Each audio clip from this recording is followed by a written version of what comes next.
우리가 일반적으로 다이어트 해야 돼 그러면 그게 3개월이 될지 6개월이 될지 1년이 될지 모르는데 한없이 기한을 정해놓지 않고 하게 되면 하다가 지쳐서 포기하게 되거든요. 저한테 찾아오시는 환자분들한테 권하는 게 한 달만 집중해서 하는 것은 한번 해볼 수 있지 않을까요? 그러면 또 어떤 분들은 아니 한 달 해서 되겠어요? 제가 몸이 이렇게 많이 망가져 있는데 실제로는 그렇지 않습니다. 한 달 후에 검사를 해보시면 혈압, 혈당, 공복 인슐린, 간 기능 수치 이런 수치들이 드라마틱하게 훨씬 개선된 결과를 확인하실 수 있을 겁니다. 그래서 첫 주는 안녕하세요. 지식한상 구독자분들, 강북 삼성병원 건강의학본부 교수로 재직하고 있는 박용우입니다. 제가 이제 주변 사람들한테 건강해지려면 설탕, 밀가루 가급적 끊고 규칙적으로 운동해야 되고 잠도 충분히 자야 된다고 얘기를 하면 그게 말이 쉽지 평생 그렇게 할 수 있을까요? 하고 아예 엄두를 못 내고 시작조차 하지 않는 분들이 많습니다. 차일피일 미루다가 결국엔 당뇨입니다, 심장에 안 좋네요, 이런 질병이 있다는 말을 듣고 난 후에 부랴부랴 그때부터 뭘 하려고 하면 늦거든요. 나름대로 눈높이를 맞춰서 저한테 찾아오시는 환자분들한테 권하는 게 1년 내내 또는 평생 한다라는 것은 힘들어도 한 달만 집중해서 하는 것은 한번 해볼 수 있지 않을까요? 그러면 또 어떤 분들은 아니 한 달 해서 되겠어요? 제가 몸이 이렇게 많이 망가져 있는데 한 달 끝나면 예전의 몸 상태로 돌아가지 않을까요? 이렇게 얘기를 하는데 실제로는 그렇지 않습니다. 쉽게 예전 몸으로 돌아간다라고 생각하는 것은 첫 번째 우리 몸의 자정 능력, 우리 몸의 회복력 이런 것을 간과한 얘기입니다. 우리 몸이 망가져 있는 상태에서는 쉽게 예전의 건강한 몸으로 돌아가기가 힘들지만 내가 이 망가진 몸을 다시 건강한 몸으로 만들어 놓겠다라는 생각으로 몸의 나쁜 자극들 과감하게 끊고 내 몸에 도움이 되는 그러한 것들을 적극적으로 집어넣는다면 한 달이라는 짧은 기간에도 얼마든지 내 몸은 회복이 되고 건강한 몸으로 돌아갈 수 있거든요. 일단 건강한 몸이 되면 쉽게 예전 몸으로 못 갑니다. 그리고 우리의 마음가짐이 바뀝니다. 어렵게 만들어 놓은 이 건강한 몸을 가급적이면 유지하고 싶거든요. 그래서 평소 섭취하던 설탕, 밀가루 음식을 더 줄이게 되고 음주량이나 음주 횟수도 줄게 되고 잠도 적극적으로 잘 자려는 노력을 하게 되고 이렇게 바뀌어 나가거든요. 이러한 변화의 출발이 한 달 동안만 집중하자는 겁니다. 예를 들어서 나는 밀가루 음식을 너무 좋아해서 못 끊어요, 나는 청량음료를 달고 살아야 돼요 하는 사람들이 몸이 건강할 때에는 문제가 없지만 이러한 유해 음식들이 매일매일 나를 공격하게 되면 어느 순간에는 내 몸이 망가지면서 간에 기름이 끼고 인슐린 호르몬이 제대로 작동을 못하는 상태까지 오겠죠. 그러면 그때 가서 이러한 것들을 끊으려고 노력하면 지방간이나 인슐린 저항성이 개선되는데 시간이 좀 필요합니다. 그러한 상태가 됐음에도 불구하고 계속 이를 방치해 두어서 뱃살은 계속 나오고 체중은 계속 늘고 그러다가 결국은 혈압이 올라가고 혈당이 올라가고 콜레스테롤 수치가 올라가게 되면 혈관 손상, 만성 염증, 세포의 손상 이런 것들이 오게 되는데요. 그럼에도 불구하고 그냥 방치하고 있다가 약물 치료가 필요한 당뇨가 된다든지 혈관이 막혀서 심장 약을 복용하면서 치료를 해야 되는 단계까지 오면 그때는 다시 예전의 건강한 수준으로 돌아가지 못할 수도 있습니다. 제일 좋은 거는 나빠지기 전인 지금부터 적극적으로 관리해서 빨리 건강한 몸으로 돌아가는 것이 기간도 줄일 수 있고 훨씬 손쉬운 방법이거든요. 혈압이 조금 높네요, 또는 당뇨 전 단계네요, 작년보다 허리둘레가 늘고 뱃살이 나왔네요, 이런 얘기를 들을 때가 바로 건강관리를 시작해야 될 타이밍인 겁니다.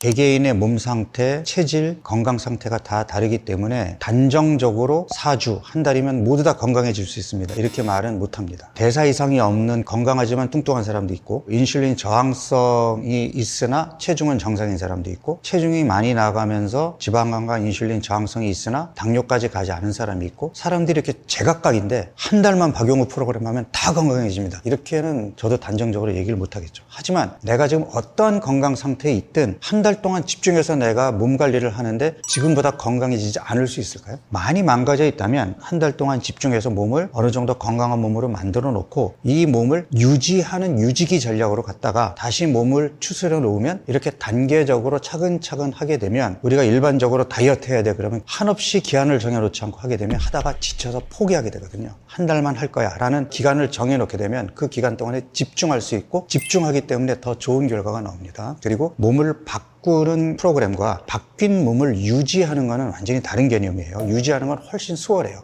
그래서 조금 수월한 유지기를 길게 가져갔다가 다시 또 한 달 프로그램을 하는 것이 현실적으로 실천 가능한 방법이라는 것이 30여 년간 제가 환자들을 대하면서 치료를 해온 결론입니다. 앞서 사람들마다 몸 상태가 다 제각기라고 말씀을 드렸는데, 처음 시작할 때에 얼마나 수월하게 하는지, 그 다음에 일주가 지난 후에 결과치가 어떻게 나오는지는 사람마다 다 다릅니다. 체중이 요지부동인 사람부터 일주일 만에 5kg가 빠지는 사람도 있고, 어떤 사람은 체지방으로만 잘 빠지는데 또 어떤 사람은 수분과 근육만 빠지는 사람이 있고, 결과가 다 다르거든요. 왜 그럴까요? 몸이 많이 망가져 있을수록 체중의 변화가 적고 지방보다는 수분과 근육이 빠지는 거거든요. 그런 몸일수록 더 집중하고 더 예외 없이 실천을 해야 빨리 건강한 몸으로 갈 수 있는 겁니다. 그래서 첫 주는 내 몸이 어떤 몸인지를 확인하는 단계라고 보면 되겠습니다. 지방을 잘 쓰지 못하는 몸을 지방을 잘 쓰는 몸으로 바꾸기 위해서는 탄수화물을 줄여야 되는데, 첫 주는 의도적으로 탄수화물을 평소보다 많이 제한하게 됩니다. 첫 3일 동안은 제가 단백질 쉐이크만 먹게 하는데, 그 이유는 일종의 3일간의 짧은 단식 프로그램이라고 이해하시면 됩니다. 탄수화물이 충분히 들어오지 못하면 우리 몸은 에너지원으로 비축해 있는 지방을 끄집어 써야 되겠죠. 그런데 대사 유연성이 떨어져 있는 몸일수록 지방을 끄집어 쓰기보다는 손쉽게 근육 단백에 있는 단백질을 끄집어 와서 아미노산을 포도당으로 바꾸는 대사를 하게 됩니다. 그래서 첫 3일을 굶게 되면 대사 유연성이 떨어져 있는 사람들은 근육이 많이 빠집니다. 근육이 빠지는 것을 최소화하기 위해서 식사하는 시간 동안에 4번에 걸쳐서 소화 흡수가 잘 되고 근육을 잘 유지할 수 있는 단백의 형태로 쉐이크를 먹게 하는 겁니다. 그런데 또 하나 중요한 것이, 배고픈 거를 참게 되면 우리 몸의 신진대사가 느려지고 기초대사량이 떨어질 수 있기 때문에 배고픈 걸 참으면 안 되거든요. 그런데 쉐이크만 먹으면 조금 허전하고 배고플 수 있잖아요. 그래서 허용식품으로 채소와 두부를 선택하게 한 겁니다. 두부의 경우는 탄수화물도 적지만 단백질도 풍부하면서 상대적으로 소화 흡수가 잘 되기 때문에 많은 분들이 첫 3일 동안에 쉐이크 대신에 삶은 계란이나 단백질 음식을 먹으면 안 되냐는 질문을 많이 해오시는데, 위장관을 쉬게 해주자는 측면이 강하기 때문에 소화 흡수가 잘 되는 쉐이크를 권하는 겁니다. 그래서 본격적인 음식 섭취는 4일차부터 하게 됩니다. 3일 동안에 지방을 적극적으로 쓸 수 있는 몸으로 바꾸기 위한 전략, 위장관을 쉬게 해주는 전략을 쓰는 거고요. 4일째에는 하루 4번 식사에서 점심 한 끼를 일반식으로 전환하면서 탄수화물을 공급하게 됩니다. 탄수화물은 밥의 형태로 공급하게 되고, 채소와 단백질 반찬을 충분히 챙겨 먹으면서 단백질 섭취도 부족하지 않고 탄수화물도 적당히 들어오면서 근육 손실을 최소화하고 본격적으로 지방을 에너지원으로 쓸 수 있는 그러한 단계로 만드는 것입니다. 일단 첫 3일이 사실은 가장 힘듭니다. 특히 대사 유연성이 떨어져 있고 탄수화물 중독이 되어 있는 사람들은 일종의 금단 증상 때문에 두통이나 무력감이 심하게 나타날 수 있어요. 그런 경우에는 무리하게 3일 동안 단백질 쉐이크만 먹는 방법을 하지 마시고 바로 4일차 미션으로 넘어가셔도 됩니다. 이게 다이어트가 스트레스가 되면 체지방이 안 나와요. 점심 한 끼를 일반식으로 하는 단계로 넘어가셔도 문제는 없습니다. 그러면 두통이나 무력감이 사라지는 것도 경험하게 됩니다. 의도적으로 탄수화물을 제한하면서 몸에 붓기가 빠지게 됩니다. 그 다음에 우리가 설탕, 밀가루 같은 염증을 유발하는 음식들을 섭취하지 않게 되니까 몸에 있는 만성 염증이 개선이 되면서 몸이 훨씬 가벼워지겠죠. 그러한 느낌을 갖는 게 이제 첫 주에 실제적으로 느끼는 거고요. 첫 주의 결과는 사람마다 천차만별로 다릅니다. 체중의 변화가 크지 않는 사람, 상대적으로 지방보다는 근육이 많이 빠지는 사람, 이런 사람들이 있게 되는데, 내 몸이 그만큼 많이 망가져 있는 몸이구나, 기초대사량이 떨어져 있고 대사 유연성이 떨어져 있는 몸이구나, 이렇게 이해를 하고 더 적극적으로 운동 자극을 주고 금기 음식을 더 철저하게 제한하면서 몸에 좋은 음식을 잘 챙겨 먹어야 합니다. 첫 주부터 내가 욕심을 내서 운동 프로그램에 들어가게 되면 결과는 훨씬 좋아집니다. 탄수화물을 줄이거나 거의 먹지 않는 것도 보통 일이 아닌데, 운동까지 하라 그러면 더 힘들겠지만, 첫날부터 운동을 시작하게 되면 우리 몸이 처음부터 지방을 끄집어 쓰는 게 아니라 근육 단백을 끄집어 쓰다가 지방을 쓰게 되는 스위치를 앞당길 수가 있어요. 바꿔 얘기하면, 운동을 안 했다면 지방보다는 근육이 더 많이 빠질 몸도 첫날부터 운동을 시작하게 되면 상대적으로 근육 손실이 줄어들고 지방이 더 잘 빠지게 됩니다.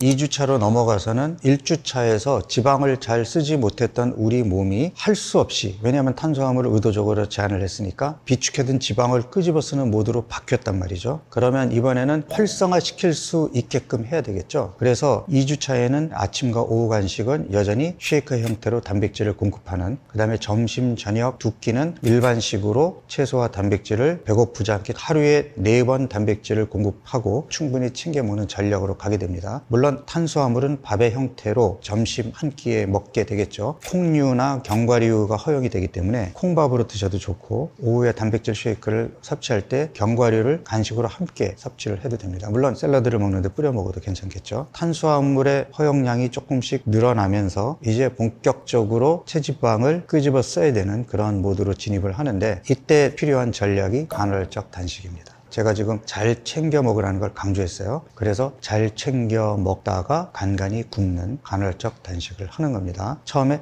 적게 먹는 것과 굶는 것은 완전히 다른 얘기라고 했어요. 지속적인 저칼로리 다이어트와 달리 잘 챙겨 먹다가 간간히 굶는 간헐적 단식은 자가포식이라는 굉장히 우리 몸에 유용한 그런 효과를 내는 것뿐 아니라 우리 몸이 살짝 속아서 기초대사량이 떨어지는 것을 잡아줍니다. 지속적인 저칼로리 다이어트는 기초대사량이 떨어지기 때문에 결국 정체기가 오는데 반해서 매일 잘 먹다가 간간히 굶어주는 간헐적 단식이 들어가게 되면 기초대사량이 떨어지지 않기 때문에 지속적으로 체중과 체지방 감량이 일어나게 됩니다.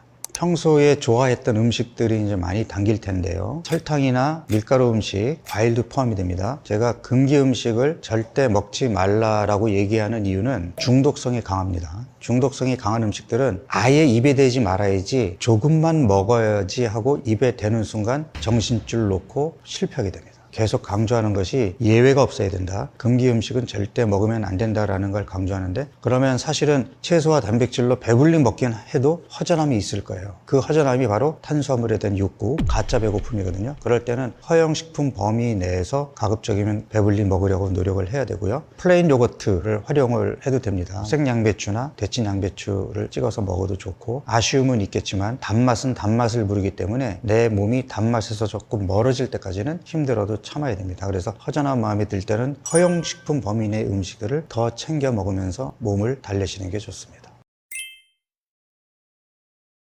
2주차까지 무사히 성공을 했다면 3주차는 내 몸의 체지방 감량을 극대화하는 시기입니다. 성공했다라는 말의 의미는 첫 주에는 지방 대신에 근육이 빠진 몸이라도 2주차에 집중해서 간헐적 단식과 규칙적인 운동을 꾸준하게 해왔다면 2주차가 끝난 다음에 체지방 검사를 해보면 근육은 회복되고 지방은 빠지는 결과를 보일 겁니다. 이게 성공이에요. 이렇게 성공했다면 3주차로 넘어가셔도 됩니다. 반대로 2주차까지 끝냈음에도 불구하고 계속 근육이 빠지는 결과가 나왔다면 성공하지 못한 거예요. 뭔가 치팅이 있었거나 먹지 말아야 될 음식을 좀 많이 먹었다거나 운동 자극이 조금 불충분했을 수 있어요. 그러니까 몸이 아직 안 바뀌었다고 보는 거죠. 대사 유연성이 개선이 안 된 거예요. 그렇다면 3주로 가면 안 됩니다. 그런 경우에는 2주를 한 번 더 반복하셔야 돼요. 3주차에는 24시간 간헐적 단식이 주 이틀로 늘어납니다. 연달아 하시면 안 되고, 한 번 단식을 했으면 중간 과정에서는 잘 챙겨 먹는 시간이 필요해요. 일주일에 2번 24시간 간헐적 단식을 하는 겁니다. 그리고 탄수화물의 허용량도 늘어요. 그 전에 먹지 못하게 했던 단호박이나 토마토, 과일도 블루베리 정도 베리류는 허용이 되고요. 고구마도 하루 1개 정도. 많은 분들이 질문을 했는데 왜 토마토가 첫 주부터 허용식품이 아니고 3주부터 허용식품인가, 이런 질문이 많은데요. 토마토는 건강에 도움이 되고 당 함량이 당근이나 양파보다도 적어요.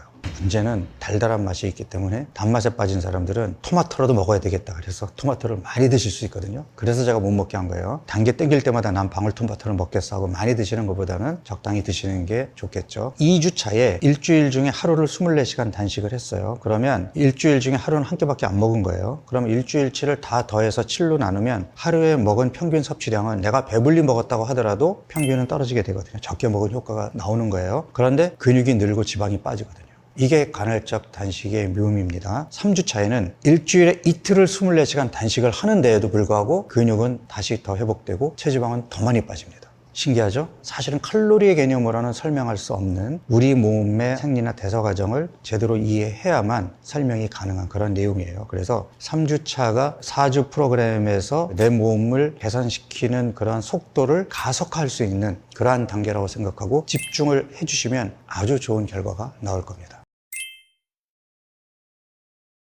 자, 이제 3주까지 무사히 마치셨으면은 한 달 남았잖아요. 만약에 3주차가 끝난 시점에서 체지방 검사를 했는데 근육량이 이 프로그램을 처음 시작했을 때보다 더 늘어난 상태라면 주 3일 24시간 단식을 해도 좋습니다. 그런데 제가 경험을 해보니까 정말 열심히 이 프로그램을 하신 분들이 아니라면 3주가 끝났을 때에도 처음 시작할 때 근육량을 회복하지 못하신 분들이 꽤 많거든요. 그래서 제가 4주 프로그램은 주 3일 단식보다는 3주차까지 성공적으로 미션을 완수한 분에 한해서 3주 미션을 한 번 더 반복하게 합니다. 물론 그 전에 근육이 회복이 안 돼서 3주차에도 2주차 미션을 반복했던 분들 중에 이제 뒤늦게 발동이 걸려서 근육이 회복이 되고 체지방이 본격적으로 빠지신 분들은 3주차로 넘어가셔도 돼요. 3주차에 빠진 근육이 계속 회복이 되면서 체지방이 잘 빠지고는 있으나 근육의 회복 수준이 처음 시작만큼 미치지 못했다면 3주차 미션을 한 번 더 하시는 것이 좋습니다. 너무 욕심내지 마시고 간헐적 단식을 무작정 많이 한다고 좋은 게 아니에요. 내 몸에 맞게끔 해야 되니까 4주차에도 3주차 미션을 그대로 이어가시는 것을 저는 권합니다. 중요한 것은 최종 결과거든요. 그렇게 해서 4주까지 마쳤을 때 제가 했던 다이어트 프로그램에서 저는 한 달 후에 이 프로그램 시작하기 전에 했던 혈압, 혈당, 콜레스테롤 같은 각종 검사 지표들을 다시 보거든요. 한 달밖에 지나지 않았으나 혈압, 혈당, 공복 인슐린, 간 기능 수치, 콜레스테롤, 중성지방 이런 수치들이 드라마틱하게 정상 수준 또는 거기에 가깝게 개선되는 것을 저는 경험을 해왔기 때문에 한 달 후에 가까운 병원에 가셔서 검사를 해보시면 훨씬 개선된 결과를 확인하실 수 있을 겁니다. 4주 프로그램을 소개를 하면서 질문을 받았는데요. 우선 첫 번째로 고지혈증 약 먹고 있는데 해도 돼요? 지금 당뇨약 먹고 있는데 해도 돼요? 그러니까 약물을 지금 복용 중인데 이 프로그램을 해도 되느냐라는 질문을 많이 받았거든요. 당뇨약을 복용 중이신 분들은 조심하셔야 돼요. 왜냐하면 의도적으로 탄수화물을 제한하는 다이어트이기 때문에 약을 복용 중에 하게 되면 저혈당에 빠질 위험이 있습니다. 그래서 하시겠다면 약을 끊으셔야 되는데 그럴 경우에는 약을 처방하신 의사 선생님하고 충분한 상의를 거치신 후에 하시는 것을 권해드립니다. 고혈압 약을 드시는 분들의 경우에는 일단 첫 주만 제대로 해도 혈압이 떨어지거든요. 붓기가 빠지기 때문에. 그렇지만 고혈압의 원인이 워낙 다양하기 때문에 살만 빠진다고 혈압이 정상으로 돌아가는 게 아니니까 고혈압의 경우에는 약은 계속 복용을 하시되 혈압이 떨어질 거예요. 혈압약을 처방해 주신 선생님한테 가셔서 매일매일 내가 집에서 측정한 혈압 수치를 선생님께 보여드리고 수치가 이렇게 떨어졌는데 약을 좀 조절해야 되지 않을까요? 하고 선생님께 여쭤보세요. 그래서 아마 선생님이 용량을 조절해 주시면 그렇게 드시면 돼요. 콜레스테롤 때문에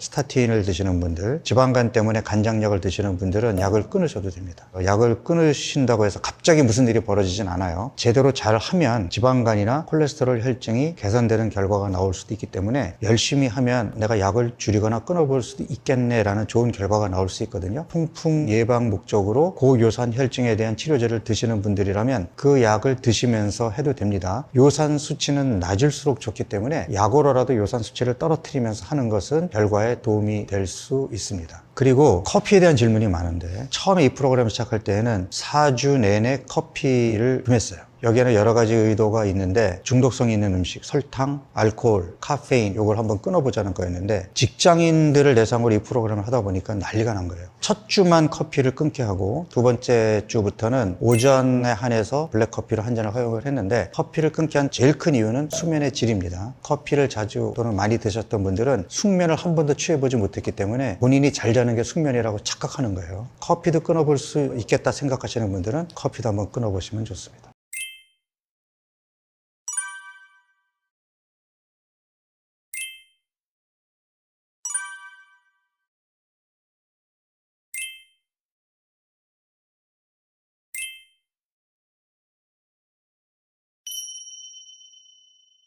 질문을 많이 받는 게 한 달만 하라고 했는데 한 달 해보니까 배도 쏙 들어가고 몸도 가벼워지고 피부 상태도 좋아지고 한 달하고 끝내기가 아까운 거예요. 더 하면 안 돼요? 이런 질문 많이 받거든요. 더 해도 됩니다. 한 달만 합시다 하는 건 사실은 미끼를 던진 거예요. 아니 내가 더 하고 싶은 열의가 있고 그만큼 충분히 의지력이 있으면 더 하면 되죠. 근데 문제는 뭐냐 하면 이게 의지력만 앞선다고 되는 것이 아니라 내 몸이 따라줘야 된단 말이에요. 의도적으로 일주일에 이틀 간헐적 단식도 하고 건강식 챙겨 먹고 운동을 하는데에도 어느 순간 더 이상의 체중의 변화가 없고 체지방도 꿈쩍 안 하고 근육도 회복이 안 돼. 그러면 사실은 유지기로 넘어가는 것이 더 낫습니다. 유지기로 넘어가야 되는 이유는 첫 번째는 알게 모르게 내 몸의 기초대사량이 떨어진 거예요. 또 운동을 규칙적으로 열심히 한다고 했으나 몸의 기초대사량을 유지할 정도의 운동량이 아니라면 기초대사량이 떨어져 있을 수 있어요. 그러면 내가 나름대로 간헐적 단식을 하고 운동을 해도 그 효과가 극적으로 반영이 잘 안 됩니다. 그럼 그럴 때에는 여기서 더 줄여봐야 기초대사량이 더 떨어지니까 무리하게 체중을 줄이겠다는 욕심보다는 지금 체중과 체지방을 유지하겠다는 전략을 갖는 거예요. 유지기는 뭐냐 하면 잘 챙겨 먹고 많이 움직이는 거예요. 매일 아침마다 체중을 재서 먹는 건 똑같이 먹으면서 더 많이 움직이고 운동을 더 하시는 거예요. 그래야 떨어졌던 기초대사량이 올라갈 거 아니에요. 이거를 저는 몸을 추스린다고 얘기하는 거예요. 체중을 잘 유지하는 전략으로 추스리게 되면 기초대사량이 야금야금 회복이 될 거 아니에요. 추스린 몸에서 다시 시작해야 효과가 다시 드라마틱하게 나오겠지. 이미 몸도 스트레스를 받고 있고 기초대사량도 떨어지는 상태에서 나는 욕심만 앞서가지고 난 더 빼고 싶어 해가지고 해봐야 좋은 결과 안 나와요.